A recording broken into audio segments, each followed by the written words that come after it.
Gable has won the gold medal at 149.5 pounds, defeating Ruslan Ashuruliev of Russia 3-0.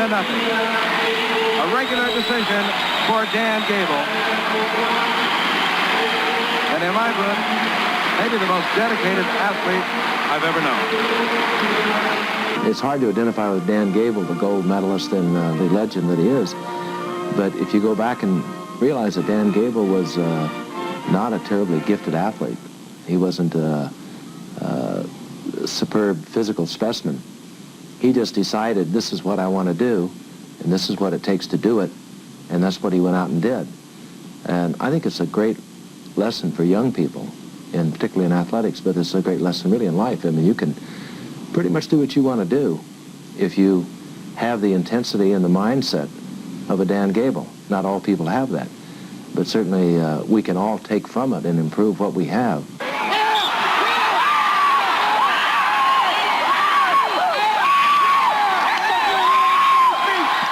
To me, motivation is the key for success for everybody in a certain field. And that's the thing that I try to keep myself more than anything else, is motivated. And to stay motivated, you have to do many things. Many things. You have to govern your life very close. Know when exactly you can do what.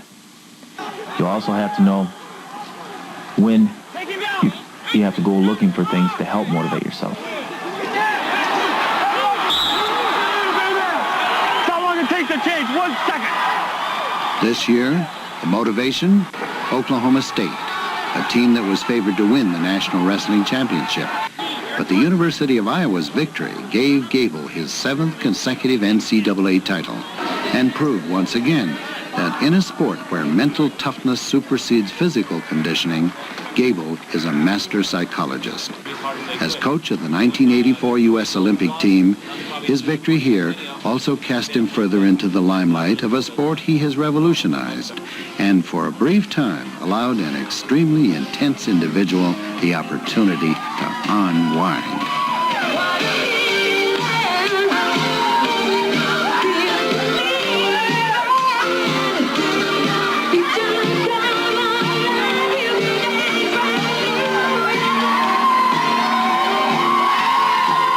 I want to develop young people into national champions, into wrestling Olympic champions.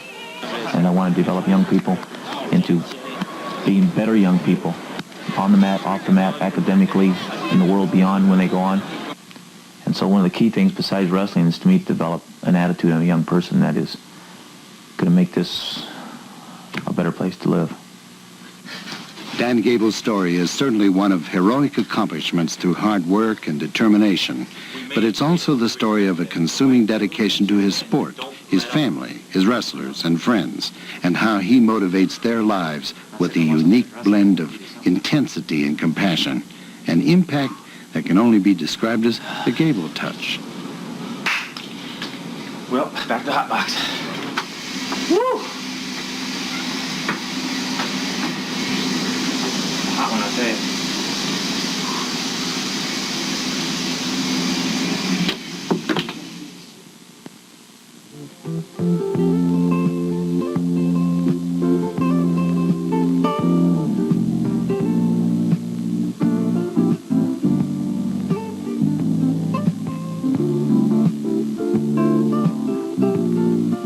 Dan Gable's rise to the top of amateur wrestling began at an early age in Waterloo, Iowa, when he first encountered the self-satisfaction of athletics, winning a state swimming championship at age 9. Shortly thereafter, other sports such as baseball, football, and wrestling began sharing the spotlight, but it was wrestling that became his fascination.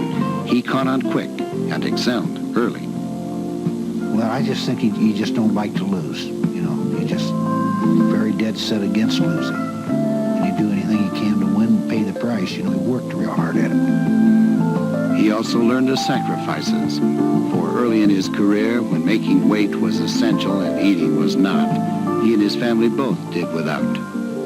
Well, his older sister, you know, she'd hide food in her closet and stuff like that. And we just didn't have Thanksgiving. It was all things like that, you know. You can't have to sit around eating a lot of big meals and the kid can't eat, you know. we just tried to, well, we tried everything we could do to cooperate. And Dad appreciated that, you know. Kids like for their folks to be behind them and what they're doing. The competitive values that Gable learned at home were fine-tuned at West Waterloo High School. He was very serious. Everything was all business. I will say this, and I have had athletes in my wrestling room, wrestlers that wrestled for me, that probably had more God-gifted ability than Dan, but not the intensity. I always tried to impress, though. I win with humility, lose with dignity, but don't lose. And Dan did not lose, not once, on his way to winning the 95-pound state championship as a sophomore. During that summer, though, Dan suffered greatly, for his only sister, Diane, was murdered in the family's home.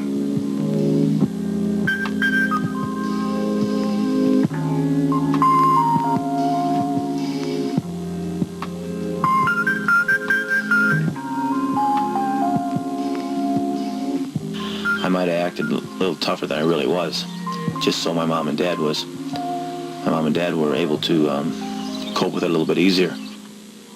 I used her as a motivating force, and I explained to myself that I felt she was probably in heaven and looking down and being able to witness what took place on earth, and I said, I'm going to make her as happy as I can the rest of my life.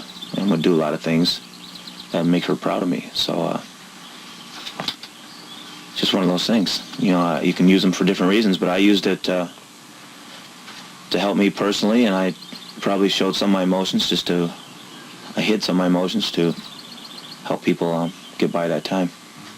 As I later got to know his mom and dad, I realized how close the three of them were, and how Dan realized that he had the potential of encouraging or discouraging his mom and dad more than anyone else in the world. And he was not going to let him down. Dan continued his winning ways, taking 2 more state championships and finishing his high school career with an incredible 64-0 mark. The Gable reputation preceded him to Iowa State University, a school rich in wrestling tradition, and where Gable's fanatical training methods became an inspiration to teammates who watched in awe. I can remember actually seeing him being carried out of the workout room when we were in college crying. I mean, he would tell Coach, put one more guy on me, get a new fresh guy out here.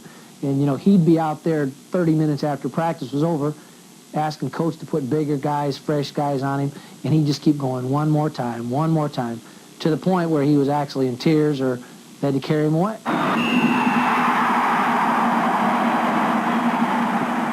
Throughout his days as a Cyclone, Gable's legend continued to grow, for he won 2 national championships, was selected Amateur Wrestling's Man of the Year, and saw his victory string reach 181 straight. Only sophomore sensation Larry Owings of the University of Washington stood between Gable and an undefeated career.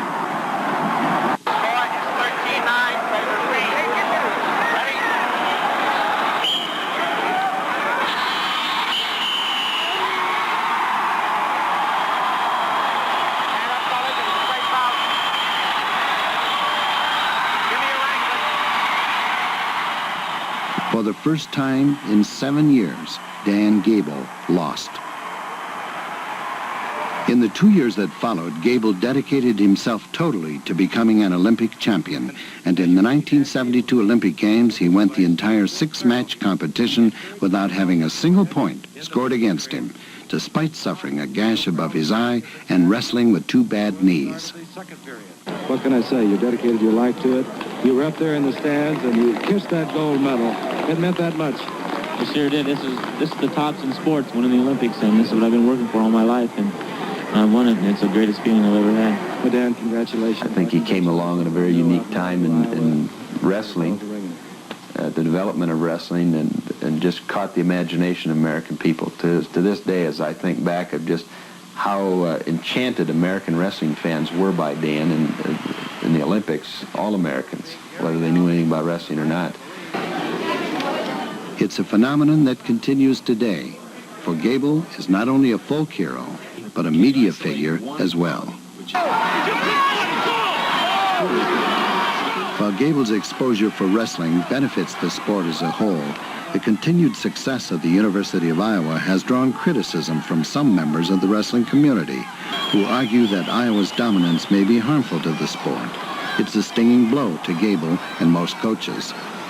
If Dan can continue to coach at Iowa and win the Big Ten tournament for 15, 20 more years, then I think it's a reflection on the inability or the unwillingness of the coaches in the Big Ten to do anything about it. I mean, I certainly wouldn't expect him to say, well, I'm going to step down from coaching because I want someone else to have an opportunity to succeed. Well, I think, of course, I'm a very competitive person, and I think good competition is the best thing there is. You can look at it two ways. You can decide that you can't beat them and forget about it, or you decide that you can beat them and go about and see what you need to do to get the situation done. But this year, Roderick offered Gable a 10-year, $2.5 million contract to switch schools and coach at Oklahoma State, an unheard-of amount in wrestling circles. It was an offer refused. All I could think of was not being at the cabin, not seeing my mom and dad very often, not being where I was living out in the country there. And those were the things so close to my mind that I couldn't really wipe those off and go look at another setting and see that maybe there is some opportunities for not only me somewhere else. You know, I'm sure there is. I mean, I think that this is it, you know. I think I was the place.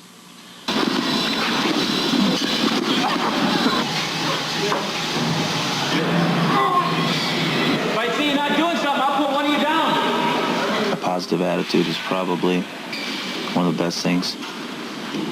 And I think I show people meaningful situations. And I can give the athletes, more than anything else, the ways to win. The aggressiveness. The things that is needed compared to the next to be a little bit better. I think he's one of probably the most optimistic people. I mean, he's such a good influence. I think things he passes on is his intensity, his hard work. He always gets around problems with hard work. I mean, if he wants to achieve something, the hard work's the way to get it. As tough as he is on everyone, he's a very compassionate person. He's very goal-oriented and he's very winning-oriented. And yet he's never going to cheat himself or any individual getting there. He's just going to work real hard. No matter how much pain you can withstand, you push yourself to a breaking point, and then he pushes you beyond that. And somehow he always knows, in my case, he knows when I'm exhausted, even if I had a good practice, when I'm tired mentally and I start to head into the locker room and everybody's done, I hear him out in the middle of the mat, Deanna? And I just think, oh, God. 1,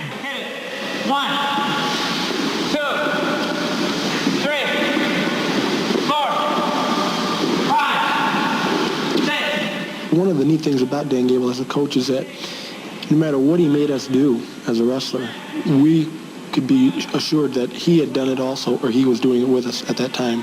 So we know that he's capable of doing the things that he's putting us through. So he's not asking anything more of us than he asked of himself. What do you get? 3? No, 4. It's over.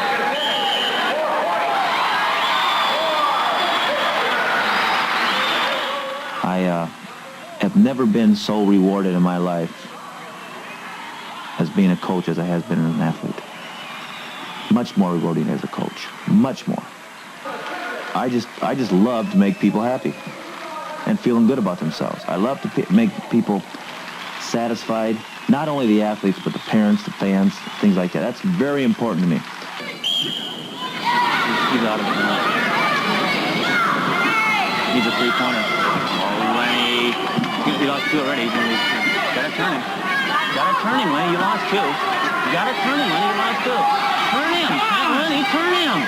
Turn him, Lenny. Leonard, you gotta get shooting. He's gotta have a three-pointer and then a two-pointer to win. Gotta go for it. Gotta go for it, Lenny. Come on, Lenny, go. Gotta get in there and go for it. Come on.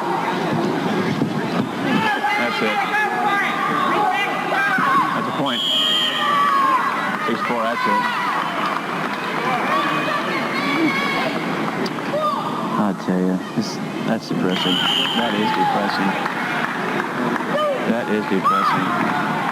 There's more to it than just an athlete and coach. With a big separation, I'm saying. It's a friendship there. There's a meaning between people. He went through an education as a coach. A lot of people don't do that. They look at the textbook example of how to coach, and Dan has rewritten that book, basically saying there is no longer the coach and the athlete on the continuum. Somewhere in the middle you have to meet, and that's what Dan has done. And that's something unique about Dan's coaching philosophy. It's not one of authoritative demands or very strict demands, although he does have that quality about him. You feel bad inside if you don't meet his standards, but it's something he understands that you're different, and he treats each person as an individual. Gable's run up the hill in Lansing, Iowa, not only demonstrates his daily, almost obsessive need to work out as a means to mentally relax, but it also underscores a simple way of life that fosters respect. For in the informality of it all, there is a sense of dedication and determination between individuals. Perhaps the same life values that are at work here in his parents' cabin on the Mississippi River. The cabin is a place where I can go nowadays and be around all my immediate family.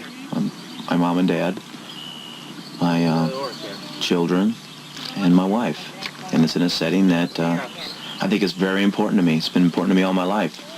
The people that are closest to me, I want to be around. One thing that Gable loves to be around is walleye fishing.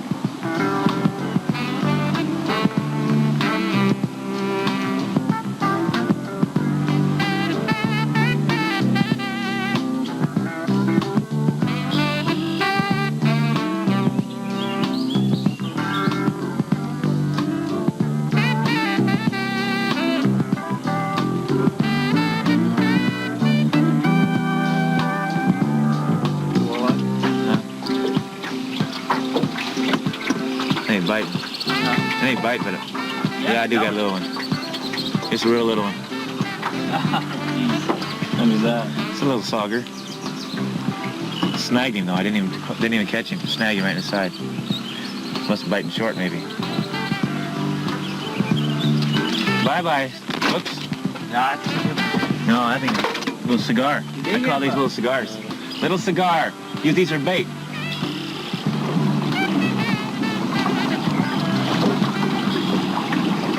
I want to be able to give people, family, wrestlers, people that I work with, fans, the word that I use is opportunity. Because that's when I look back upon my own life, and that was what was given to me. Besides that opportunity, there's got to be importance. That is what instills a drive to be able to get and take the opportunity to be successful. And those things I've had in my life.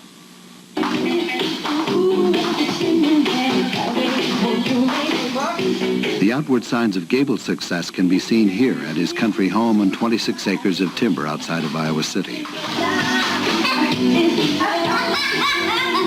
But the roots of his accomplishments go deeper, to his mother, Katie, whose will to win was a strong source of encouragement, and to his father, Mac, an equally supportive parent whose attendance at virtually every practice and meet gave Dan an inner desire to excel. They are part of an all-consuming lifestyle that supports and encourages Dan's wrestling goals, as is Kathy Gable, his wife of 10 years, whose singleness of purpose and dedication to wrestling nearly rivals Dan's. You know, everything that he does, we're all involved in doing it as a, you know, we all go to the wrestling meets and we do so much of it together rather than it just being his part of his life. It's all of our lives. He shares everything with me. The three girls keep us together, and he's interested in everything they do. He's not the kind of father that has his job and everything about his daughters is separate and makes sure that he has a certain time with the girls, and he makes sure that if there's a special thing that they're doing and they want us to be there, he's always there for them. See it. Oh! There's the garbage man. Big old kiss. He's a great role model, not just in his wrestling life, but in his personal life too. He's very caring. He tries to help everybody. He never gives up on anybody. He always tries to help or do a little bit more for the individual, and that's something you have to respect, and you have to look up to that. Yeah, I've got a son. He's 3 years old now, and he had a tumor on the spine. The people in the community had this benefit dance auction, and I didn't even know it, but they'd invited Dan to come up. That same night, the University of Iowa wrestlers were having a big get-together at some nearby community, but Dan made that, commitment, and he came up to the benefit dance rather than being with his own wrestlers, which really meant something to me, and of course we had a good time too, but he's a very loyal person. That's just the way he is, if he's got a friend, you're his friend forever. He loves to make people feel good, and one thing he did was a little kid wrote in and asked if he could have Dan's shoestrings from his practice shoes. And Dan says, well, how am I going to practice without my shoestrings? He says, the shoes aren't any good. And so naturally I thought, well, he won't send him the shoestrings. And so what he did was he went and he got the shoes and the shoestrings and told me to send them both because the shoes weren't any good without the strings. But I bet that kid's wearing them to school every day right now. He's so proud of those. At the World Cup Wrestling Championships in Toledo, Ohio, it was Dan's pride that was beaming. For as Olympic coach and the American standard bearer for international wrestling, he had the opportunity to confront his prime competitors, the Soviet Union, with the world's best wrestlers. It was well before the Soviet boycott, and Gable's competitive juices were flowing. But otherwise, I think we're going to have I really feel that we're going to win this. I really feel we're going to win this. And I said before we came here, I felt this is the best World Cup team that I've been associated with, individual members, right from the start, right up the line. I got 100% confidence in you, but you guys are going to have to be the one to wrestle.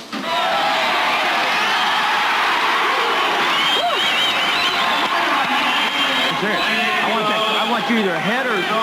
No, I don't want you behind that. I'm not first period. I mean it. Be ready. He can't beat you. He's going to try to bite you, Yeah, that's good. Toughens up a little bit sometimes.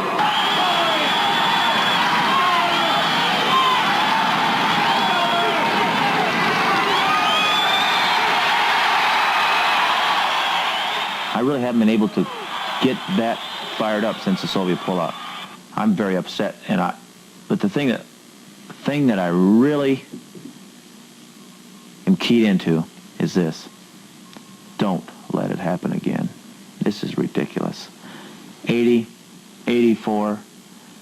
It's ridiculous for the Olympic Games to let this happen. 88, and it looks like it's going to happen again. They must move the site to a site that both the United States and the Soviet Union will attend.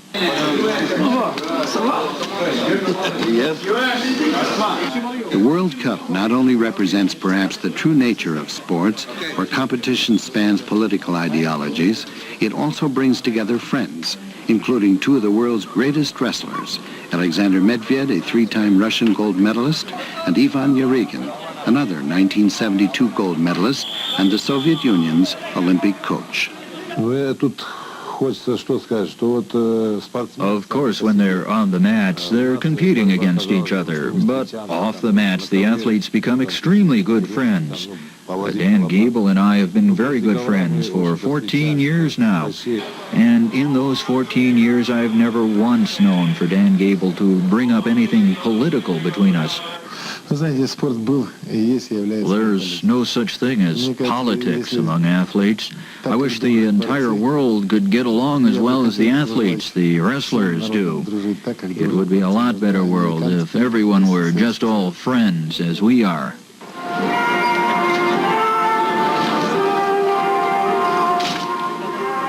Somewhere I read an article about the Olympics and how they're could be going down the tubes. And it really is a shame when you think of people like Dan that devote their whole life to whatever sport it might be. He's the kind of guy that would that loves competition, and he's the type of guy that if he heard somebody out there might be better than him, he'd call him up and ask him, to meet him somewhere and settle it to see who was the best. Could you sign all three down there by your name? Or by your... I think the biggest thing that happens to an individual like Dan is that it becomes almost something you look at and you don't treat him as a person. You just stare at him and say, God, that's Dan Gable. He's the guy that won 180 matches straight before he got beat by Larry Owens in the national finals his senior year, or he's the guy that didn't have any points scored on him in the Olympics. He's almost like a demigod, but at the same time, people forget that there's something inside him that needs love and just the affiliation of being with people. There's so much more to Dan Gable than just wrestling, and if you just took the time to scratch the surface, you'll see that inside there's a great human being. The way I look at it is, I'm doing something with my life to touch other people's lives in athletics, basically. There are many more important things than that. But it just so happens that's my role. I'm going to do it well if I can. I look at my life and what I'm doing for people, but I'm dealing basically with healthy people. I look at Dr. Panji. He's a doctor here in the University of Iowa who saved my mother's life. As far as I'm concerned, his role in life's a lot more important than mine.